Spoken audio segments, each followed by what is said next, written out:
মেক্সিকিওর pro EMI লকারটি যে সমস্ত retailer বন্ধুরা ইউজ করছেন তাদেরকে একটি মেসেজ দেওয়ার জন্য ভিডিওটি করা হচ্ছে। তো বেসিক্যালি আপনারা এতদিন আমাদের মেক্সিকিওর প্রো ইএমআই লকারটি ব্যবহার করে কাস্টমারের মোবাইল অনলাইনে লক এবং আনলক করতেন। তো বর্তমানে আমরা আরও একটি নতুন পদ্ধতি নিয়ে এসেছি, যার মাধ্যমে আপনারা অফলাইনেও কাস্টমারের ফোন কিন্তু লক এবং আনলক করতে পারবেন।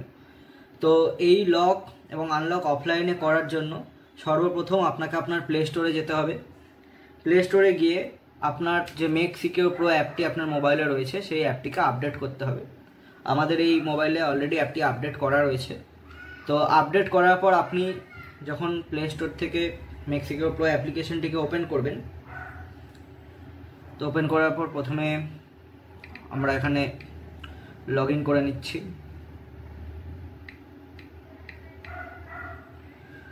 লগ ইন করার পর যেরকম হোম পেজ আছে দেখতে পাবেন। তো আগে আমরা কি করতাম, যে কোনো কাস্টমারকে লক এবং আনলক করার জন্য আমরা লকে গিয়ে ইন্টারনেট থেকে ইয়েস করতাম এবং যে কাস্টমারের মোবাইলটি থাকে সেটি লক হয়ে যেত এবং সেম প্রসেসেই আমরা আনলকও করতাম। তো সেখানে একটি যে সমস্যার সম্মুখীন হতে হতো মাঝে সাঝে রিটেলারদেরকে, যে কাস্টমার যদি মোবাইলের নেট বন্ধ করে রেখে দেয় তো সেই ক্ষেত্রে কি করে লক করা হবে। তো সেই কথাটি মাথায় রেখে আমাদের অফলাইন লক সিস্টেমটি চালু করা হয়েছে। তো আমি দেখতে পাচ্ছেন কাস্টমারের মোবাইলে আমি ইন্টারনেট কানেকশন অফ করে দিলাম।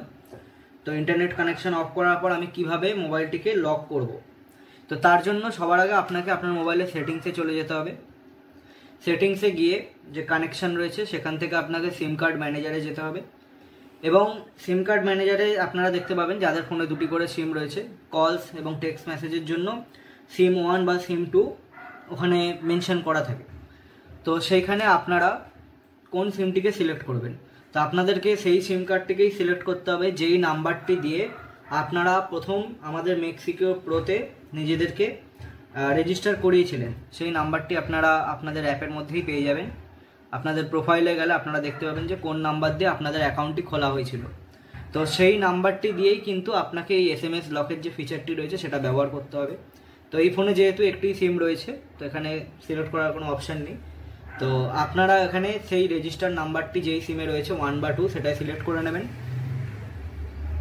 করার পর আপনাকে যেতে হবে আপনার ইউজার লিস্টে। ইউজার লিস্টে আপনি যেই কাস্টমারটিকে লক করতে চাইছেন সেই কাস্টমারের নাম্বার আপনি এখান থেকে পেয়ে যাবেন, কাস্টমারের যে নাম্বারটি রয়েছে। এবং সব থেকে ভালো হবে আপনি যদি গেট সিম ডাটা করেন, কারণ অনেক সময় দেখা যায় কি কাস্টমার মানে আপনার থেকে কেনার সময় যে নাম্বারটি রেজিস্টার করাচ্ছে হয়তো সেই সিম কার্ডটি সে ব্যবহার নাও করতে পারে। তো বর্তমানে কোন সিম কার্ড কাস্টমারের মোবাইলে রয়েছে সেই নাম্বারটি কিন্তু আপনি আমাদের গেট সিম ডাটা অপশান থেকে পেয়ে যাবেন। দরকার হলে এই নাম্বারটিকে কোথাও নোট করে নেবেন এবং তারপর আপনি এখান থেকে লক ডিভাইসে যাবেন। আগে আপনারা ইন্টারনেটে যেতেন, এখন আপনারা যাবেন SMS-এ। SMS-এ গিয়ে এখানে আসবে এন্টার মোবাইল নাম্বার। এই এন্টার মোবাইল নাম্বার অপশানটিতে গিয়ে আপনাকে কাস্টমারের যে এক্সিস্টিং যে সিম কার্ডটা কাস্টমারের মোবাইলে আছে, যেটা গেট সিম ডাটা থেকে আপনারা পেয়েছেন, সেই নাম্বারটিকে টাইপ করতে হবে। 91 দেওয়ার দরকার নেই, আপনারা নর্মালি নাম্বারটিকে টাইপ করবেন। আমি এখানে নাম্বারটি টাইপ করে নিচ্ছি। নাম্বারটি টাইপ করার পর আপনাকে যেতে হবে লক, এবং এখানে অলরেডি আমি সেটিংস থেকে আমার যে রেজিস্টার নাম্বার রয়েছে সেই নাম্বারটিকে সিলেক্ট করে রেখেছি, যে ওই নাম্বার থেকে কিন্তু কাস্টমারের ফোনে মেসেজ যাবে। এবং এখানে আপনারা দেখতে পাবেন লক বলে একটা মেসেজ কাস্টমারের মোবাইলে সেন্ড হচ্ছে। দেখুন এই লক মেসেজটা কাস্টমারের মোবাইলে যাওয়ার সাথে সাথে কিন্তু কাস্টমারের মোবাইলটি লক হয়ে গেল। সেম প্রসেসে আপনি আনলকও করতে পারবেন। আপনাকে আবার যেতে হবে আনলক ডিভাইস এই অপশানটিতে। এখানে গিয়ে আপনাকে SMS সিলেক্ট করতে হবে এবং SMS সিলেক্ট করার পর আপনাকে আবার এখানে নাম্বারটি দিতে হবে, দিয়ে আনলক, দিয়ে আপনি আনলকে ক্লিক করলেন এবং মোবাইলটি কিন্তু আনলক হয়ে গেল। তো এইভাবে আপনারা অফলাইন মারফত আপনারা কিন্তু একটি মোবাইলকে লক এবং আনলক আবার করতে পারবেন।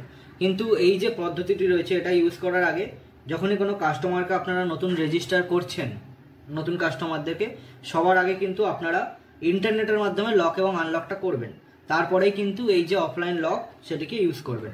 তো প্রথমে ইন্টারনেটের মাধ্যমে লক আনলক করে নিয়ে তারপরে কিন্তু আপনারা এই SMS লকটিকে ইউজ করবেন।